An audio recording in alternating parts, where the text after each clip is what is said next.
Hey everyone, it's Alex again, the Gold Guy. This episode brings a straightforward and personal conversation with two serial entrepreneurs and two dear friends of mine. Mr. Elliot Wise, founder of Wise AI, expert in building businesses, expert in social media, and expert in marketing. And my other dear friend, Mr. Tomo Marjanovic.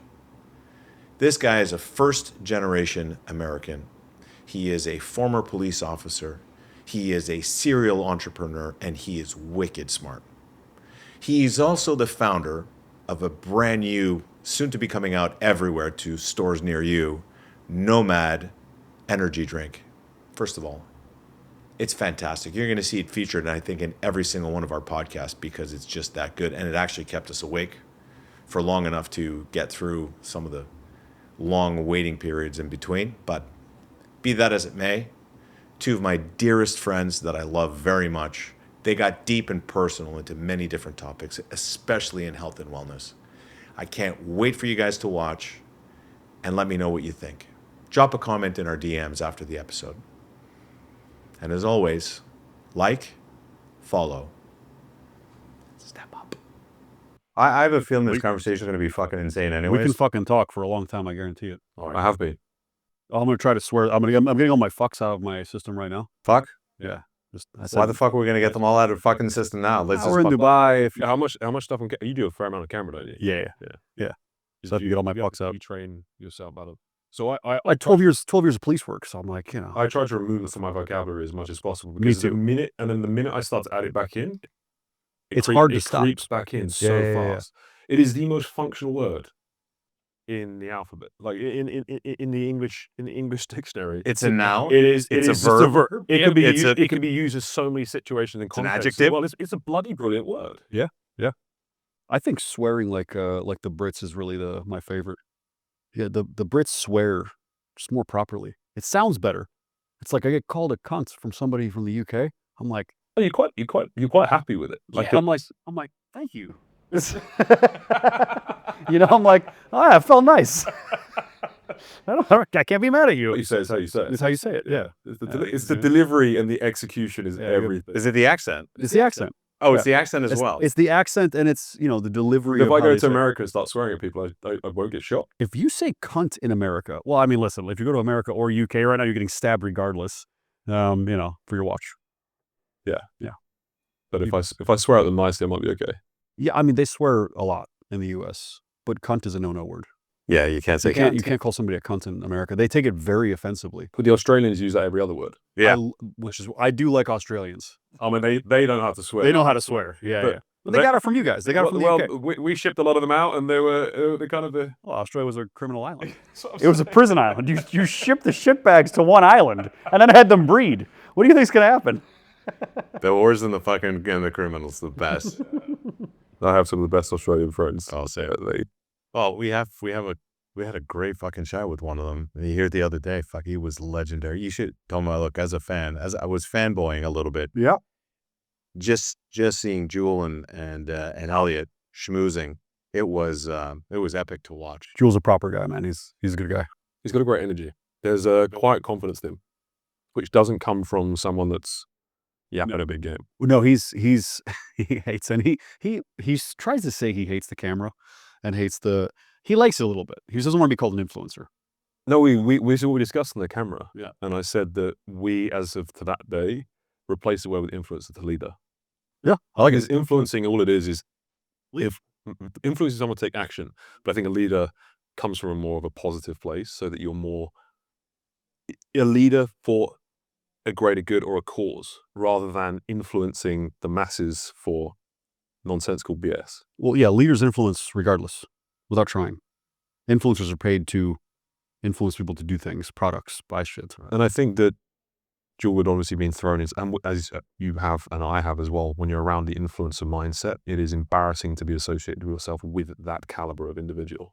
And for someone that's worked bloody hard to get to where they are, to go from that to then be called an influencer, it's a kick in the nuts. Well, he's a capable guy. That's the thing. Jules wildly capable. You can tell that from his demeanor. Yeah, very, very confident because he's capable. He knows how to make money. He knows how to take action from a how do I say this politely? From a tactical standpoint, he's very well tactically trained. I was with him on the range in Poland myself. We were training men together. He's quite capable. So with that kind of capability comes confidence. He knows how to fight. Has the right connections. He can make something disappear if needed. You know, something, not someone. Relax. I didn't say that. But that's where that confidence comes from. I think all of us have that, though, in some way, shape, or form. So talking about, you alluded to the fact that you're predominantly in America. I'm in the UK. Obviously, there's a tremendous amount of pressure for us all to be in Dubai. Why are you still in America? Main reason, multiple businesses in the USA, Mhm. which makes sense. You know, I have 5-6 businesses there. Family. So my brother, who I'm very close to, only 15 months apart, his family, my niece, nephew, my mother, my grandparents there, and my daughter. Daughter's the main one. If my daughter can just get here with me, I'd probably be here a lot more. And then I just have the rest of the family visit. Emirates is a great airline. You can fly right over. It's easy. Direct flight class. Yeah, direct flight from Orlando. Can't beat it. And from Gatwick too, by the way, just saying. Yeah. I know. I Yeah. know. But that's the real thing. But I'll be here part-time anyway. Dubai's, we were talking about this prior to cameras being on, the energy here. And you and I are both in agreement. We create our own energy. But here, it's like it almost, Magnifies. you get just like a little bit, you just a little flick of like hyper speed in you. And I don't know if I could live like this 12 months out of the year. I think I would bury myself into the ground because I can barely sleep here because I'm always want to go. And there's always something happening. And not that I have FOMO or anything of missing anything. It's just about opportunity. You know, so what opportunity am I not going to have possibly by missing that? So here I'm still trying to behave like I'm on US time. I go to the gym at 6 a.m. You know, I'm basically starting my US based workload, getting everything ready while everybody's asleep. And then I go to my Dubai based workload. Then I go to, networking, dinners, everything like that after that. There's only 4 hours or 5 hours a night to sleep. How are you going to get that done? You know? You guys feel it. You guys are here. Yeah. I mean, absolutely go on mega speed when you're here. And we are fully accountable for our own actions and feelings, but you can be in an environment where it helps, right? People say that, and I don't ever like anyone influencing my mood, but being around negative frequency. And I had a friend, the guy I'm doing business with actually came from Canada, and he went, the first thing he said was, bro, the energy in London is so bad. He went, there's nothing. He's like, I didn't feel unsafe.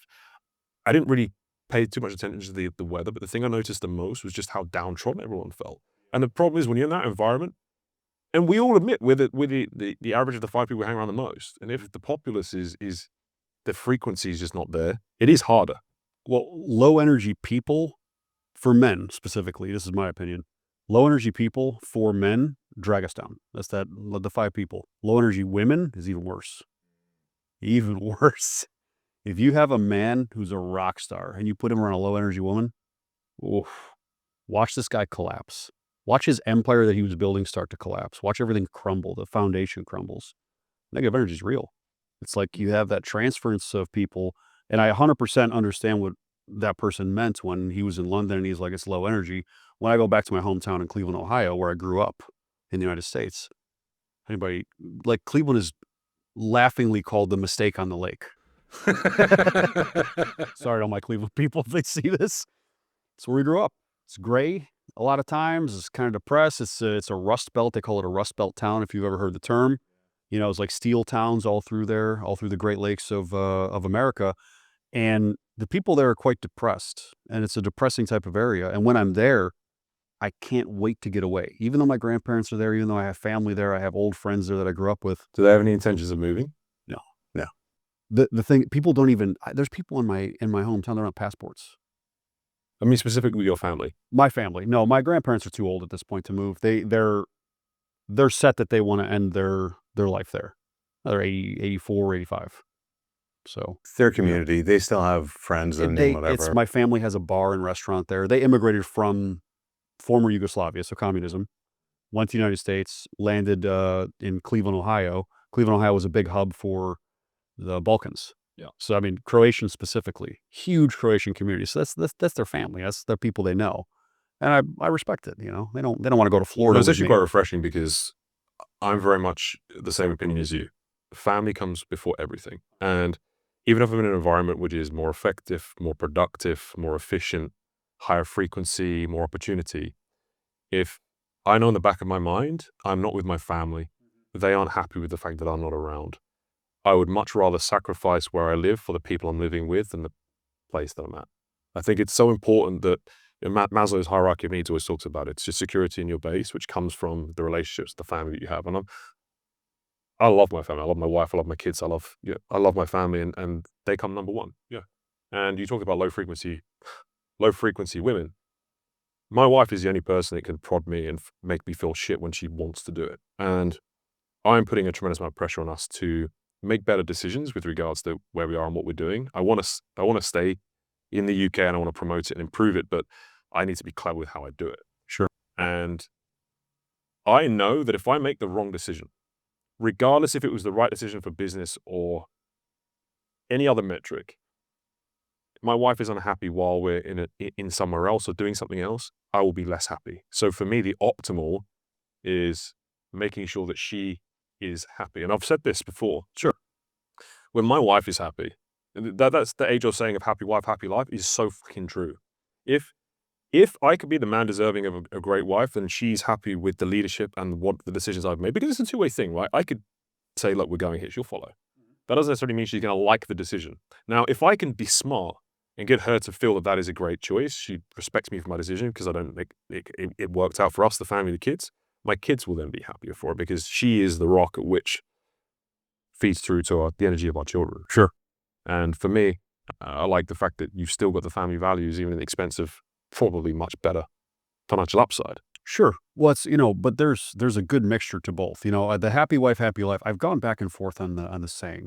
Sometimes I hate it, sometimes I love it. It's true.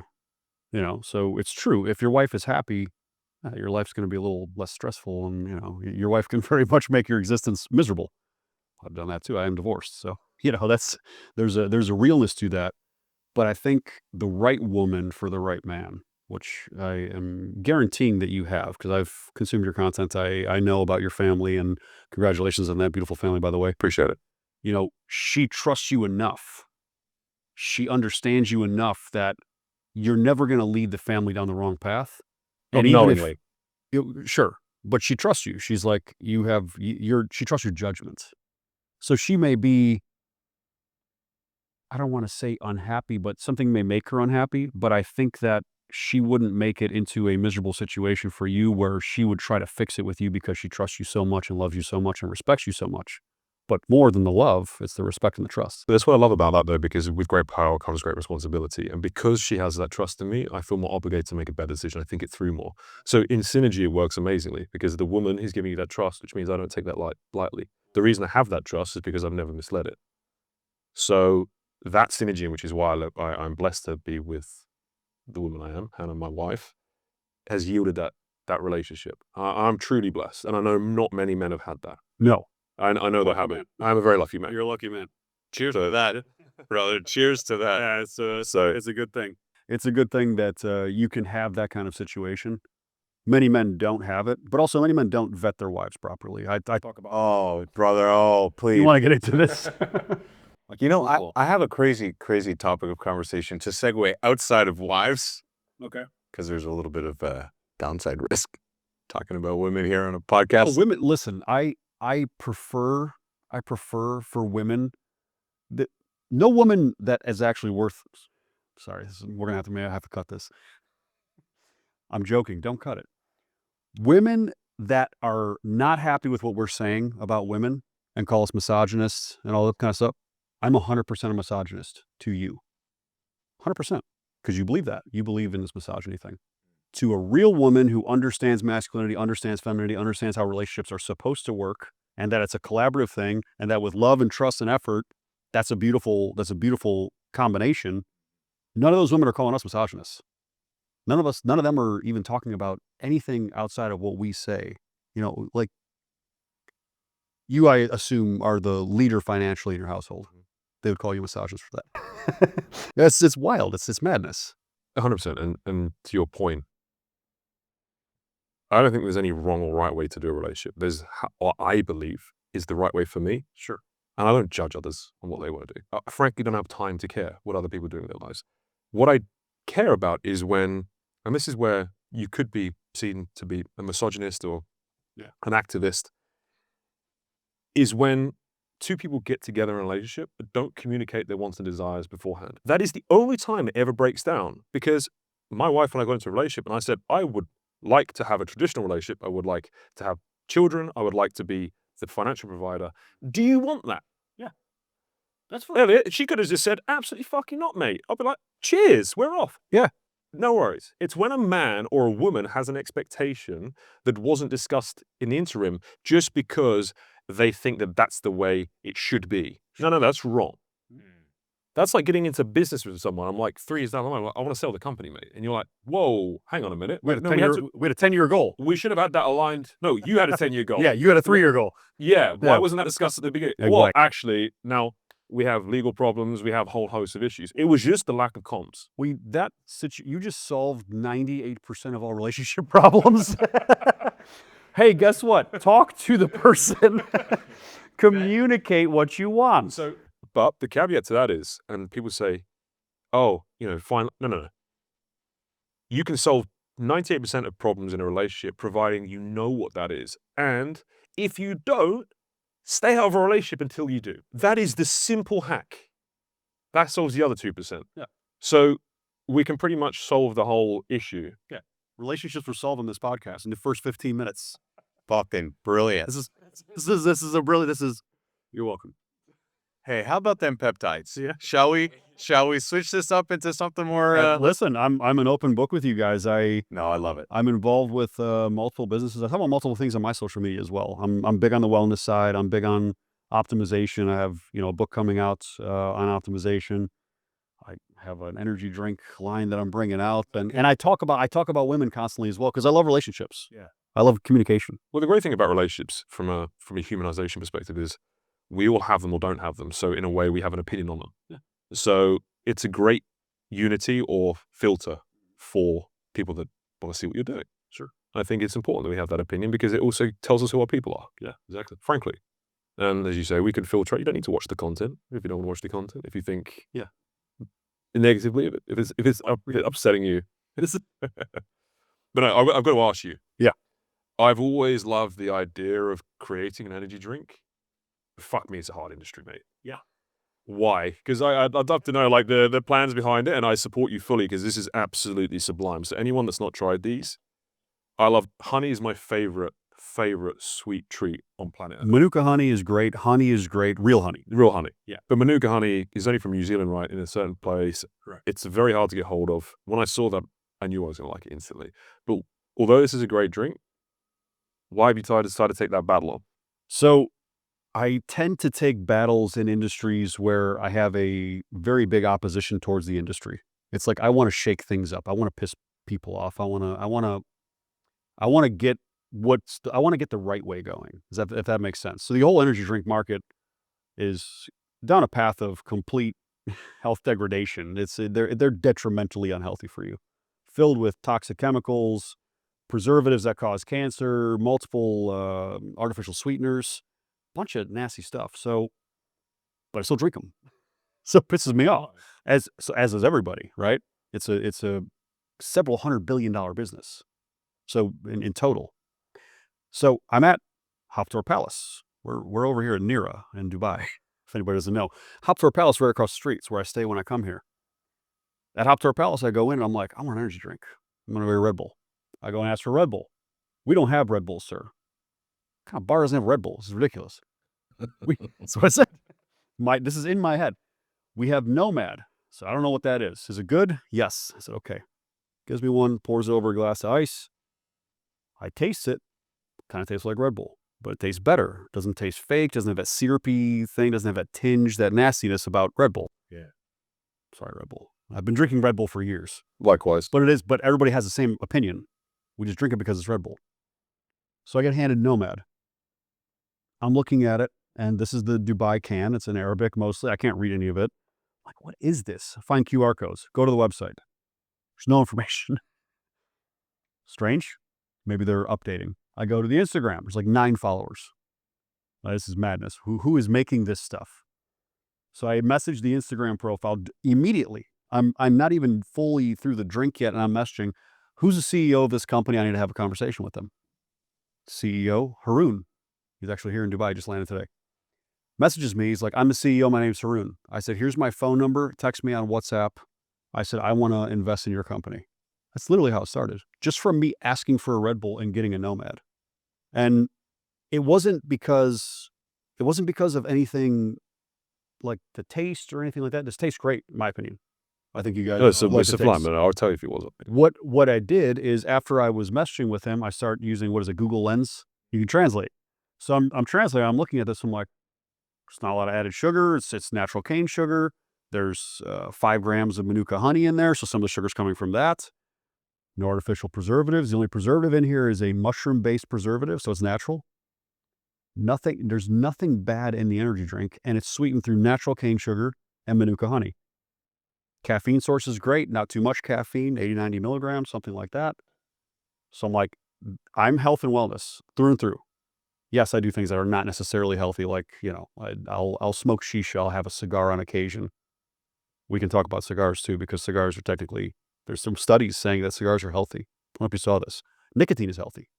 Oh, absolutely. Yeah. So I'm looking at this and I said, this fits in my wheelhouse. And when I look at my wheelhouse, I'm looking at like, if you can picture a circle where I'm in the middle. Okay. So I own a company called Tomo LLC. I know it's cheesy. It's my name. So Tomo LLC buys all these different things, buys these companies. So Tomo LLC, I'm an owner of Aspire Holdings Incorporated, which is my corporation that owns my medical clinics, Aspire Rejuvenation Clinic. Health, wellness, optimization, health rejuvenation, stem cells, peptides, exosomes, hormones. That's what I do. That's my forte. I've done it for years. I've been studying it for 25 years. So I'm looking at this and, well, I love energy drinks. Why not make that part of my health and wellness wheelhouse? Give somebody an option to get something that I love, but give it to them in a way that is now healthy, because wellness is a new craze. Everything that people look at is wellness-based. You say you can barely even find Manuka honey, proper Manuka honey. Why? Because everybody's buying it. Everybody loves it because it's health. There's a health base to it. You get into real Manuka honey, and I don't know if it is like this in the UK. In America, I found this out when I started getting into this business. Did you know that in America, if you put 51% honey in a product, you can call it honey? Yes. I swear to God, yeah, you're looking at me like baffled. I think it's even lower in the UK. Pretty sure. Yes. I'm pretty sure it's lower in the UK. Ridiculous. Yeah. So when you're buying honey at a grocery store or a market, anything, and it says honey, you have to actually turn that around and look at it and see how much added sugar or sucralose or aspartame. And yes, they put all that shit in these. So 51%, apparently even lower in UK. We can talk about UK problems, but we can get into that. But from a health perspective, you don't even know what you're consuming and putting in your body. But people are now aware more than ever that their own health is their own responsibility. Because we all saw through the pandemic and through what has happened with, none of us, I assume, trust Big Pharma and Big Medicine anymore. I assume. I have a slogan. For you. Please. Fuck Big Pharma. There's our one F-bomb of the show. Sorry, I had to do it. That's good. We can have a counter in the corner. So none of us trust them. Anybody that is watching this more than likely doesn't trust them. So what does that mean? It means they have to take their health into their own hands now. They have to look at everything they're putting in their body. They have to now take their health in their own control, which means getting their blood work from an outside source, not trusting that medical doctor who has been trained from books written and funded by Big Pharma. You guys know that. They may not know that. That's watching. It's real. If you look at the textbooks in medical school, if you have to go through the couple LLCs and a couple corporations, they all lead back up to Big Pharma, because Big Pharma is teaching that pill for every ill thing. So this is the ecosystem that I'm building. I'm building an ecosystem where people can take health and wellness into their own hands in every aspect. So I don't know where this is going to stop. I don't know. I don't know what else is going to be presented to me. And I'm a big person that believes in fate and believes in timing. We're here for a reason. Don't know why yet, but we are. I have no idea how you and I are going to help each other grow and achieve monumental things, but I believe it will be something that we do. But this was kind of part of that wheelhouse. I saw an opportunity to say, this is something that I enjoy. I enjoy Red Bull. I enjoy energy drinks. Let's bring something healthy to the market. That's simple. No, I see it. For me, nothing unites people more than a common enemy. So for the marketing play with this, as will with your other brands, presumably it will be attacking that big enemy, because you're not the only person that has that same opinion. Of course, no. A lot of people do now. A lot of people do, and I appreciate it. But there's no options, and there's also a lot of disingenuous companies. A lot, especially in the supplements, the beverage, the medical space, everything that has to do. This is the problem with health, wellness, and longevity now. With health, wellness, and longevity, people realize there's money in it. And as soon as people start putting money first before the person or before the actual play they're trying to make, it's already done. You just became like the other guys that you were trying to combat. So now that people realize that wellness, longevity, even anti-aging, even all these things, that the money is monumental in it. It's huge money in this industry. Longevity is going to be $100 billion space in Dubai alone. It's coming. They want to make this longevity hub the world. Before it was California. Then it was US based pretty much in total. It's coming here. So once the money people come in, they start screwing it up. Because I even have clinics like mine. My clinics focus on making the patient feel special. It's a bespoke approach. Making people feel special about, hey, they care about my health. Like they actually give a shit, which nobody feels in medicine. So you have these companies that come in pretending to be what we are, and then as soon as you come in, you get your blood work done, they're shoving medications down your throat. Pill for every ill mentality again. That's the hard part about it. How do you differentiate as a patron? Well, is this actually healthy? Is it not healthy? It's about who you trust. It's about who is involved. So I try to put forth the most trustworthy person, telling them, hey, this is exactly what I feel. I don't sugarcoat. I don't care. Big Pharma will eventually have a red dot on me somewhere, because I'm pissing them off. If I take a market share from Red Bull, that's a multi-billion-dollar company. They're either going to want to buy us or they're going to want to kill us. That's how it works in big business. Brand is people don't realize the power of brand. And obviously we're busy guys, extremely busy guys. Yet we still spend time on camera, as you are now doing. We live in what I class as the trust recession. And as you said, even with AI now, and we are becoming more aware of the misinformation and action incentive structures behind education, behind the food space, the pharmaceutical space, everything. We don't know what to believe anymore. So there is a huge play for anybody that's considering getting into personal brands to actually start garnering some of the most powerful relationships and also buy-ins from people if they can master that. Or if that's not your bag of tricks, actually partner with someone with a personal brand. Yeah. And I love what you're doing. And it's bloody hard as a business owner, as a parent, to get on camera and do this while having 300,000 other jobs to be doing at the same time. Yeah, you know it well. All three of us know it well. I'm just getting started, boys. I'm as a happy passenger in this conversation to watch you guys go and explain what you're doing and how you're doing it. I'm humbled and in awe of everything that you've both accomplished and are going to accomplish, and I'm happy to participate any which way. So thank you again. Wow, appreciate that, brother. And Gold's always welcomed. yeah, Big piles of gold. Wheelbarrows, mate. Yeah. I'm happy to be the money guy that stays quiet on the side. So I love okay. it. You know. You discount yourself slightly, which I'll tell you. I will tell you not to do, because I see your videos, I see your content. So you're also doing the same thing, and I know some of the moves you're making. So congratulations on those. I know some of the background stuff. But I want to touch on personal brand real quick, because we had a public conversation with about 160 people yesterday, and then I had a private conversation yesterday about personal brand with someone who's built quite a massive personal brand, Mr. Tate. So both brothers, these personal brand, these guys built it into a massive empire. These guys are, if they aren't already, close to being billionaires on paper. Pretty cool. Personal brand's not as easy as it used to be. It used to be easy. He mentioned Ty Lopez. By the way, I think he's going to federal prison. You see that? Yeah. Yeah, it's bad shit. So it's not good. So sorry for mentioning you, buddy. I met him once. Not a bad guy, but he was doing shady shit. Yeah. You can't do that, but the days of renting a Lamborghini and having a few girls that are pretty around you and then getting this huge Instagram following, Dan Bilzerian. Literally was thinking of So that. I'm sure, again, nothing against Dan Bilzerian, but they had their times. And during those times, it was easy to build this personal brand because that was hot. Well, nobody gives a shit about your Lamborghini anymore. Everybody has a Lamborghini. Nobody cares. Nobody gives a shit about your Rolex. Everybody has a Rolex. Nobody cares. You know what I mean? You have to have something more. You have to have something more tangible. You have to be you in the most raw, real form. And then obviously add in the AI stuff too, which is so much fake. Pretty much all of X is AI. Like all of it. Like all of X is AI, just so everybody knows. If you see a real, like if you see me or him on X holding a phone, that might be the only real thing that you see on X that day.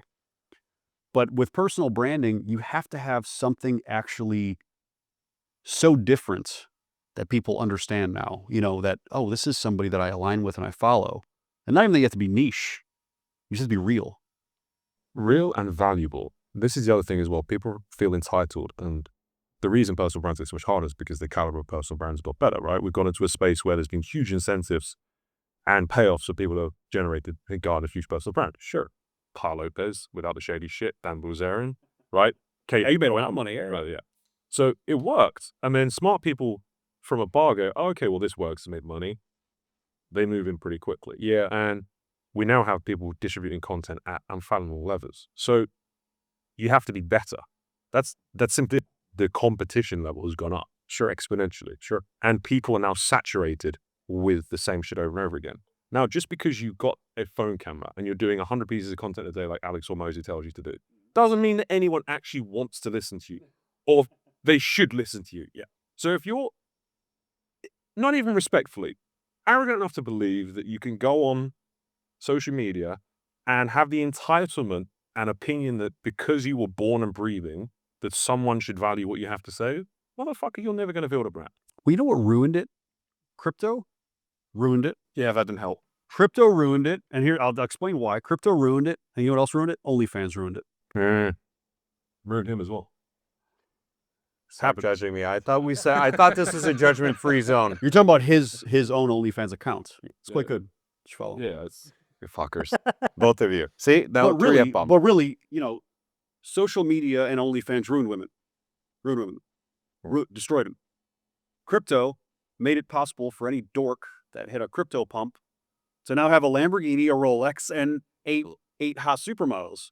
Where people thought that, this masculine guy, Dan Bilzerian, he was this hyper masculine character, and he had hot cars and hot women, and he was muscular and he had the big beard. And then they realized, wait, those same models just migrated to this crypto dork who just hit a pump, right? So nobody cares anymore. So, the crypto and what has happened on social media and with OnlyFans and all this stuff, that's what ruined the whole personal brand. Because nobody believes anybody anymore. Half the shit's fake. It's not even real. They're not even the real selves. You see them in person, the women don't even look like that. You see the men in person, they're dorks.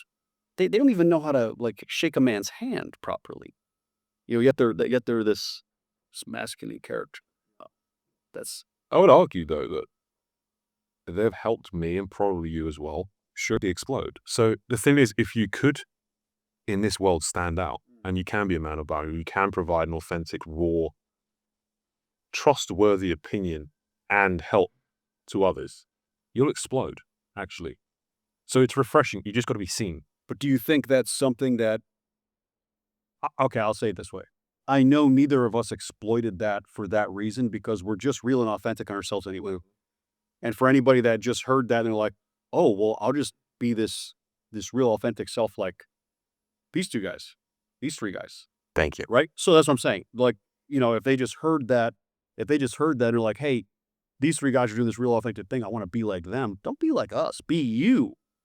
You know what I mean? Be you. Be the actual you. But people are so screwed up. by that. People, people even know who they actually are. Have ever seen this kind of mentality? Mm-hmm. Can I say something here? We just talked about this exact topic Okay. in 2 podcasts that we've done. So this is a repeating thing. So it's a thing where I had a conversation with Elliot. Elliot and I were getting to know each other. This is a couple months ago, and We went from OnlyFans to in person. Yeah. It was he followed me for my OnlyFans content. He was a big fan of mine. I understand. So I'm a high level subscriber.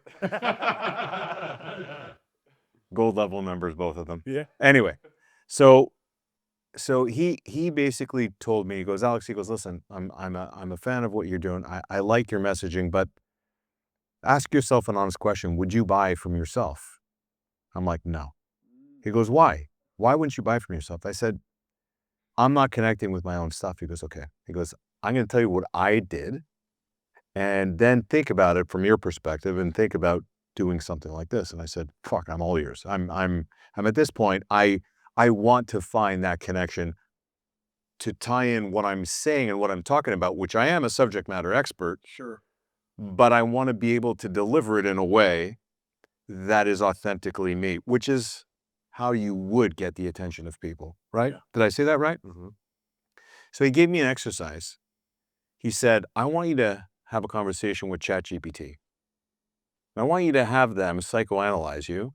And this is what I did. These are the prompts that I used to get ChatGPT to ask you 10 questions. Don't tell you why. Don't tell you anything about the questions. Just at the end, give a full description on your psych profile. So I did what I do, and he said, okay, he asked for 10, I asked for 20. So I went a little deeper. Okay. I'm competitive like that. So went down that road, and ChatGPT gave me a psychological profile on myself that was beyond epic. And I understood a lot more about myself and why I would react or act in certain ways in certain situations that I didn't think of, because there's so many blind spots in life that you're so busy actively attacking life that you miss stuff. Sure. Right? So by doing this and doing this exercise, it helped me so much to connect with my own messaging.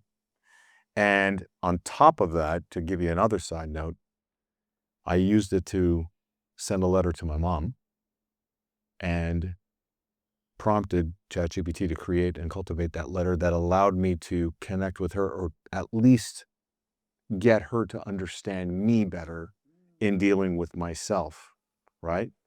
And this was so heavy. My mom was actually texting me like within 5 seconds of the note coming and just crying. I was like, I love you, my son, and Helps you express what you really wanted to say. 100%. Is that kind of like, yeah. So I mean, great usage of ChatGPT. Yeah. I did it this is the more efficient way, by the way. ChatGPT does have some great things. I did things like that where I had to do a self-exploration through writing, through, and it took me years. Wow. It took me years to do that. So a little hack, quick hack. Use ChatGPT to psychoanalyze you to some extent with the proper prompting, everything like that. And maybe you can share that with people, which I think is very beneficial. But also you have to be honest. Isn't that the difficult thing? Do you see that being the difficult thing? The one time a human is free is the minute he or she unshackles themselves of the burden of opinions of others, because they are then able to make decisions predicated on what they truly want and what fulfills them, not someone else's opinions of what they should want. That is the only way you're ever going to answer correctly, and you aren't going to answer honestly and truthfully. That is self and inner work that needs to be done before even getting to that point. Correct. That's the work that I was doing. So the work that I was doing was trying to figure out not just who I am, but more who I am through what I want. Because then you go into the rabbit hole of how I've been programmed. Is this what I truly want, or is this what I've been fed that I want? Correct. And is that okay, actually? Yeah. Because ultimately, what I want is what I want. Yeah. And life is only your perception of it. So I did it with everything. I did it with the type of woman I want. I did it with, it's silly, but it's real, supercar. I wanted a supercar. Like, why do I want a supercar? And I'm like, do I want a supercar so people see me in the supercar? Do I want a supercar so I can drive the supercar? Super fast. It's a real question.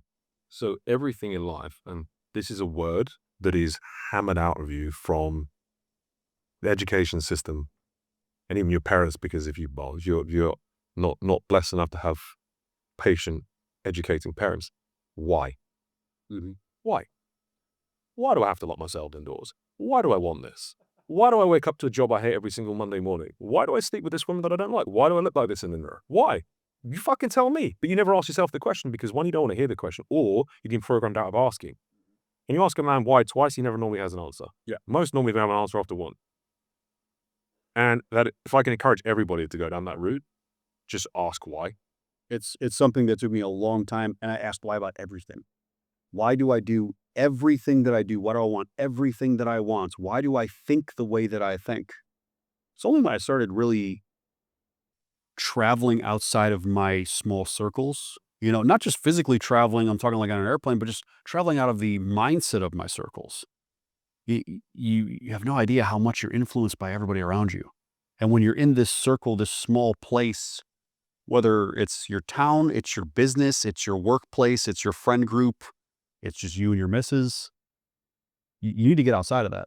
Which is why I so highly encourage men to get around other men, masculine brotherhood, and get around men that are doing more than you.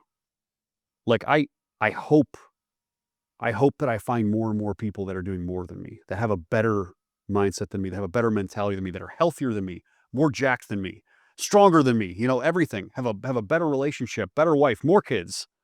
I want to see that from all the men that I'm around, so I level up continuously.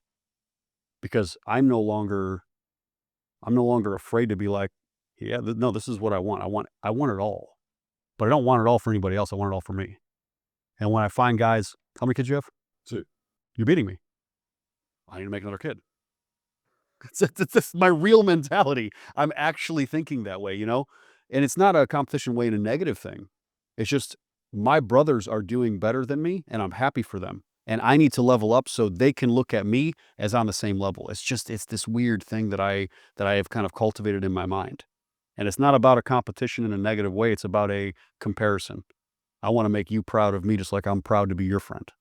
It's a weird. Then it has a knock-on effect because the competition is what elevates you as a man to become better. Yeah. But then you becoming better and the frameworks that have enabled you to do that, then get passed on to your children, who then accelerate themselves to a better position, who then compete with other boys and men who then accelerate. And that's how we improve as humans. Yeah. And that's so beautiful we used to. I still believe that there's a very positive movement. And I think that there's a really good message and also very sinister ones moving through the world right now. And we're at a very, very pivotal point where we're teetering on the edge. And a friend of mine said, well, do you not think the UK is done? And I said, and I want to say it again because I think it's a very, very important message. 100 years ago, Dubai was a desert. Yeah. And one man made his vision into one of the most powerful, influential, amazing cities on planet Earth. So with all of the accolades and power and where we are in the UK right now, would it be unfair to say that maybe, just maybe, it's the belief systems of people that might stop it from getting to that point, not the actual logistics? Amen. I mean, I look at Dubai and I think, well, fuck me, if you could do that, then... And it wasn't 100 years, it was less than 50. It's the limiting beliefs of people and the constant singing of the same tune that is drawing and reinforcing that limiting belief. So one thing you alluded to there, and I think you've heard me say it over and over again, is so many people ask what they should do. And my immediate response, and this is Joel, a ton of respect for the guy. We're talking about social media. He was like, because he asked me about my frames and how I do things. And I said, I gave him how, he said, should I do that? I went, I don't know, Joel, what do you want it to do? I said, what do you want the outcome to be? And I can then hopefully help you reach that, rather than me tell you what you should be doing, what your goal should be. Sure. I believe that not enough people ask what they themselves want, and other people don't ask that question either. And the trouble is, you go on social media now, it's like, you should do this, stop doing that. It's like, fuck me. Yeah. Why? Yeah. Yeah. The only thing, so I to put a target on myself, I do that with health stuff. Stop wearing polyester. Why, Tomo? Well, it's made from petroleum and it'll make you sick and it's known to be an endocrine disruptor and it's actually giving women and men infertility problems. You don't have to listen to me. Fuck off. I'm just telling you. No, because I mean, there's a difference between your personal brand is related to a personal message. And I'm not saying that content doesn't work. I'm saying that people don't then go deeper and ask themselves whether or not they should not want that. Or From an internal perspective, from an internal perspective, you got to play the game when it comes to content. well, putting out information that can be beneficial is great. But if people think that mindset, that here's the real thing. Mindset is not a one-size-fits-all perspective. Your mindset should be different than his mindset, than my mindset, than everybody's mindset in here. Should we all know what we want, know how we want it, be confident in ourselves, know our abilities, understand why we want something? Yes. But they're still going to be different. Mm-hmm. It's as bespoke as your suit. That's it. It fits perfectly, just like your mindset. If I did your mindset, I might go crazy. You know what I mean? Just the vice versa. You don't know. So I am 100% agree with you when you see social media guys. Stop thinking like this and think like this. What? Relax. How about tell the guy to try to figure out what he wants in life? Mm-hmm. Figure that out. What do you want? Write it down. I like writing. Do you like writing? I do like writing. Okay, yeah. So I'm big on writing. I do like gratitude. I do a gratitude jar, not a list or a journal. Basically, write 3 things on the slips of paper. I put them in a jar every day, every morning. First thing I do before I do anything. 3 things in a jar. 3 things I'm grateful for. Some days, cool stuff, fun stuff. Some days it's like, I'm in a shit mood. I woke up. I have legs. It's just like, you know what I mean? Some days you have Literal. force that gratitude. And then on Sundays, I dump it all out and I read them all instead of writing. Very cool practice for gratitude. But I write things like gratitude lists. I'll write what I want to a point of nauseam. Like details where, how much money do I want to have? To the dollar in 1 bank account, 2 bank account. Like, what cars I want to have, exact colors, this, that. What is my wife going to be like? Not just how she looks, how she behaves, how she argues, how she this. Where at least I'm building a framework of what I actually want from what I am internally thinking, not from what social media says. Getting a Kim Kardashian lookalike. You go in Dubai Mall and you can find 6,000 of them walking, they all look identical. The plastic surgeon that is dealing with these women he's making a fortune because they all look the same. Doesn't matter what race, color, creed, they're duplicate copies of each other, But that's the thing. The frame of what you want lives in the details. Most people are not successful because they have no clue what they want. They just have an idea of what social media told them they want, or what is cool, or what is success. I have a guy who feels way more successful than most of the very wealthy people that I know. Want to know what he does? Lives off-grid, on a mountain, has a farm, has enough money for the rest of his life and probably his children's life to pay his taxes and all that stuff. Is in the United States. It wasn't like Wyoming or Montana or something like that. This guy lives his perfect dream life. He has achieved a level of success that he thinks there's nothing better. But we wouldn't maybe think that. You know what I mean? Yeah. He drives like a 1994 Ford. Some guys would be like, that sucks. I want a Bugatti. But it all depends. Now, if he would listen to all the social media idiots, our friends, if he would have listened to all that, he would have wanted a Lamborghini and this and that. But he knew what his true want and need was in life. That's freedom. Tomo, let me ask both of you guys a question. Going back to the question or the topic of masculinity, about brotherhood and all that stuff, how important is it for you to try and elicit that from your brothers, from your friends, or people that you're mentoring, or people that you're spending time with, right? When you see a friend, or younger, older, whatever, being the old guy in the group, right? I tend to see that a lot, right? Where you have young guys that are coming up really confident, really impressive, accomplished for a young age. Sometimes you don't want to have a tough conversation. Sometimes you don't want to poke or prod or something like that. How do you go about trying to get somebody to figure out their why? Would you like to start? Well, Elliot? I think you need to establish why it's good to have strong brothers. And you can simply put it with this. Life is a hypothetical war, maybe also an actual war. And if your brothers are your army, would you want to run into the enemy with weak brothers or with the strongest? So in anything in life, with that approach, it's best to bring those up around you than it is to put them down. Because when the enemy's at the gate, you want the strongest men that you could possibly can muster. Yeah. And in terms of bringing that out of them, once again, it comes down to the hyper-personalization and understanding of someone at their base level and helping them understand that. Goes back to everything we've been saying. You help someone who's being programmed not to think about who they are, what they want, to start breaking that down and figuring that out, and then help them with that journey, not forcing your opinions on them. And that's why people can't lead, because they don't understand and they can't empathize with people from different places, different backgrounds, with different thoughts and opinions. Or they might have an ego thinking that their way is the right way. So the way you do it is by showing selflessness, empathy, and helping someone realize who they are, who they aren't, and then playing to that, not to what you want. It's not difficult, actually. But it just takes the right kind of thought process and person to do it. Yeah, I have the same mentality on it. I may be a little more harsh and brutal with the men that are around me. Depends on the man. True. So if you identify that person to fucking kick up the arse, Yeah. they'll get it. So that might be the reason why most of the men around me are kind of like that. You know, I'm ex-law enforcement. Some of these guys are ex-first responders, ex-military, things like that.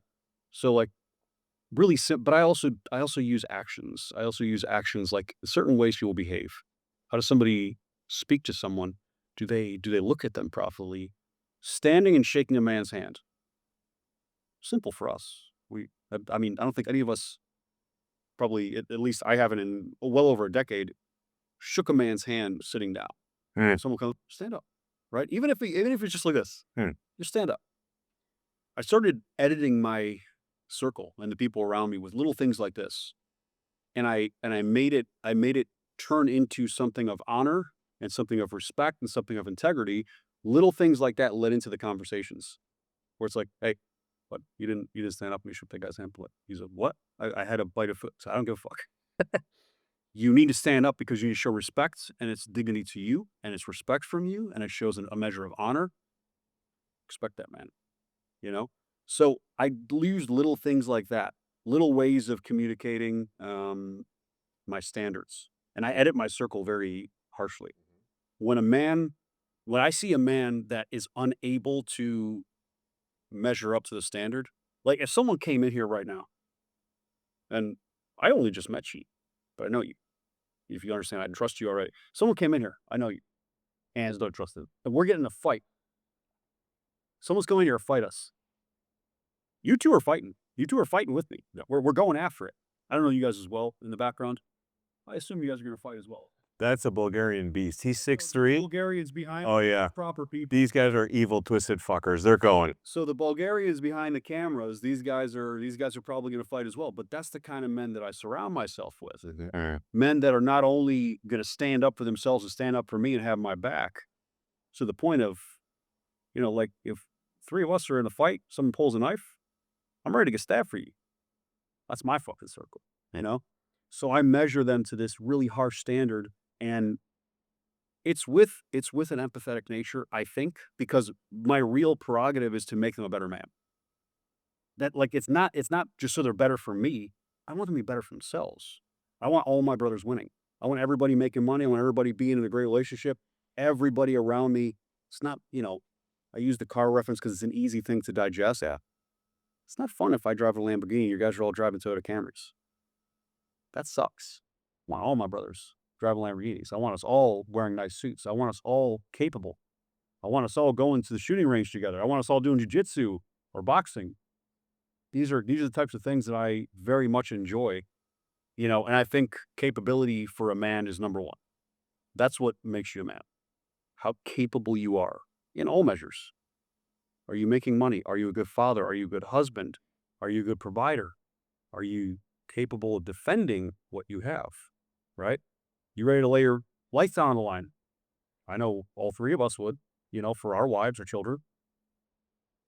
That's the kind of man I want to be around. So I edit this very harshly sometimes, but it's in a subtle, nice way most of the time. But once it gets to the point where I see they're not that type of man, they just kind of start to get pushed away. You know, and there are people that I consider friends that I measured the honor in them and they disappointed me. The trust is gone at that point. You know, that's just how it goes. Talking of how a man should conduct himself, I believe it's a huge lack of parenting. Massive, right? Agreed. So my eldest son, and my youngest son, they're both 5 and 4 respectively. My eldest son to do 6. I spent a good hour the other day teaching them both how to shake a hand properly. It's fantastic. How to place it, how long to hold it for, but the pressure, Yeah. everything. What's awkward, what's not, how to stand, how to look. I never got taught that, but I saw it from my father. My wife's Iranian. The first time I met her, well, I met her dad first and asked for her hand in marriage. But ever since that point, if anyone, and he walks through the door, regardless of what's happened, everyone stands up. Like he would slap me still as a fully grown man if I was sitting down and he walked in. That's respect. And that's just a cultural thing that is just being lost so badly by so many men. And it's the parents' fault. But we as brothers, I see it in people that haven't had that parenting. I'll give them the benefit of the doubt because if they haven't been taught it, I haven't seen it, I'll see if I can instill it in them. You think it's a culture thing too, not just a parenting thing? Massively cultural, and then obviously that Parents not Harold. Yeah. for sure, because Middle Eastern cultures, they have a word for that. It's called talaf in Iran. It's a cultural respect. Yeah, that is huge. The old England that I know, the middle, even the working class, my grandparents' generation, my grandfather was one of the poorest working class when you met. Always dressed well, always respectful, always looks a man in the eyes, always stands up, always shakes hands. That is profound as a kid that's experiencing that. And if someone hasn't been through that because he's been washed down, I will give the benefit of the doubt to man. I'll tell him what he should and shouldn't be doing. And to your point, I will be very direct if someone doesn't do it. Most of my staff are Bulgarians. They don't like the wishy-washy stuff. They don't like the very direct, very connect, right? You know what the Balkans are like. Yeah. But if they then don't improve and they don't see that, they got massively aggressive with culling that circle very quickly. It's how it should be. Because it's a reflection of your tolerance for who you are. And It's your mirror. It's like the woman you pick. Mm-hmm. I can't respect a man that chooses to be around a woman that is low caliber because it is simply saying that he's accepting of. It's the same as a man that looks in the mirror and is fat. He's not out of shape. He doesn't look after himself because he's accepting a standard that he is not up to that level. That's a concern. It's because bring back fat shaming. Bring back fat shaming is what I swear. I'm 100% serious. I don't mean it.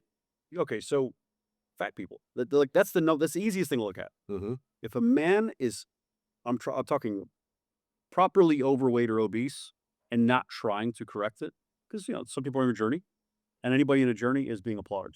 I mean everybody else. If you are fat and you're in the gym and you're working out, I'm only gonna applaud you, help you, and encourage you. If you're fat, and I'll say this from a work perspective, if you're fat, if you're overweight or obese, you're not even trying. I see you eating potato chips and cheeseburgers and shit, and you're just a slob. And you ask me for a job? The answer is no. It's no. Because how you treat yourself is how you treat my business. 100%. It's the caliber of you. Mm-hmm. And it's not hard to be in shape. Is it hard to be in shape? Let me ask again. It can be hard to be in shape. Is it complicated to be in shape? No. Yeah. It's simple. It's simple. Eat healthy. Go for a walk. Lift some weights. The thing I've always loved about weight loss versus weight gain, because gaining weight can be very difficult. Sure. The act of losing weight is simply by not doing something. Yeah. So you literally don't have to do anything. Because to lose weight, it's thermodynamic. So if you did nothing else, even without a cardio, if you just don't pick it up and put it in your mouth, you can lose weight. PDTF. Put down the fork. PDTF. Great drug for weight loss. Put down fork. We can add a double F and it's not a sad. Here we go. Yeah. We can do something like that. But again, the caliber of men, and I want to get back to the society part of this. Mm-hmm. Because parents, I 100% agree that parents are to blame. There's a societal essence there where, are boys taught to be masculine anymore? No. In the West. No. I don't see it. Yeah. What is masculinity? Well, we've been taught that masculinity is toxic. We've been taught that femininity is patriarchy. You know what I mean? Like they made these words to kind of jumble up what we're talking about and what we're supposed to be doing. And I saw a great hashtag the other day. I don't know if hashtags are even a thing anymore. Make men men again. Guys, it's like a MAGA thing. But make men men again. What does that mean? And masculinity, by the way, is not this brutish, grunting jackass of a man who is hyper aggressive constantly. If you see any of us, okay, I consider all three of us to be masculine men, capable, providing. And all three of us, we are not hyper aggressive when you meet us. I don't scream, I don't grunt, I don't yell. I'm not like aggressive towards people. I'm relatively soft spoken. I'm relatively, just gentle. You see me around some puppies, and I'm like, oh, the puppies, That's if the masculine idea is one that's been made up by Yeah. feminists, I think the danger comes if people don't define terms anymore. Yeah. And the problem is social media uses whatever image they want to portray a certain term, and they define their own terms without us actually having given the chance to do that. Yeah. What is the term? What would you consider masculinity? I know I have my own personal perspective on what masculinity is. What would you consider masculinity from your perspective? A capable man that his capabilities and his skills are used for himself, yes, but more importantly for the net positive of others. Mm. And can be selfless when needs be. All that. Well said. How about yourself? Well, in terms of, I can't speak as eloquently as Elliot, so I won't even try. It's a British accent. None of it. Yeah, I know. For fuck's sake. But I will say, a man who is courageous, a man who has character, and a man who has his integrity and lives by those main principles, I think would be considered masculine. Is that complete? No, but those are the core values that I have and what make me me. I'm loyal to my brothers. That's all your integrity, right? Integrity and honor are the two huge things that just always hit me. Yeah. How am I going to be the best possible man I can be? Well, if I anchor everything in integrity and in honor, really can't mess up. No, yeah, It's really hard to mess that up. fair. Am I doing this? Is this thing that I'm doing honorable? Okay. Is this thing that I'm doing with integrity? So with intention of positivity, right? So if you have integrity and honor as your two pillars holding up, that roof of masculinity, it's really hard to screw that up. Because if you really think about what you're doing, well, is this with integrity? No. Like if you even question mark to that, You're not. you're already on the wrong path. So if you use those two pillars of honor and integrity, I think you understand how to be a masculine man. You are not operating with honor and integrity to your family if you are not in shape, if you are not educated, if you're not making money, if you are not being a good husband, making sure your wife is happy. That's living with honor and integrity. Teaching your children how being around your children. These are all honor and integrity based. So those are really the two big things. And I think if you base everything in life off that, it's really hard to be unsuccessful. It's really hard to screw it up. Yeah. I think it's easy. I think it's simple. Yeah, it takes hard work. But hard work is easy too. Once you really get down to it, what's hard work? Consistency and action? That's it. Take action and do it all the time. Keep doing the action. You'll be successful, So the whole thing is like, you want to be a successful man, you want to be a successful businessman, you want to be a successful husband, successful father. Do that action, that good thing with honor and integrity. Do it over and over and over and over again. Make it better and better and better. You just solved life. Check. Pretty easy. Relationships, life. Yeah. Yeah. It's not. This is not rocket science. I tell everybody the same thing. Health is not rocket science. You know what's unhealthy. And honor and integrity, not rocket science. You know what's honorable. You know what is integrity based. Do the right thing, not the easy thing. Do the good thing, not the bad thing. Do the brave thing. Do the brave thing, not the weak thing. Too many weak men out there. A framework that I use every day to try and establish whether or not I'm on the right path. Because societies, I call it the fulfillment curve. When we know truly what we want, we have a happiness curve, right? And the closer we stay to that, the more fulfilled we are. What happens is life and society gets in the way, and the opinions of others get in the way. It could be your parents, it could be society, it could be your haters, whatever it is, and you start to take a veer off of that curve. And the gap between that is what I call depression and happiness. And the closer we can come back to that fulfillment curve, the happier we are. And the metric I use to try and figure out whether I'm on that curve is, if I was to die tomorrow, God forbid, am I happy with the man that I've become and the man that I'm becoming? And if I can go to bed every single day having ticked that box, I'm on that curve. And you're never going to get to a perfect point. No. And if you hold that standard, you're going to be forever miserable. But am I happy with the man that I'm becoming, with what I've achieved so far, even with all my flaws?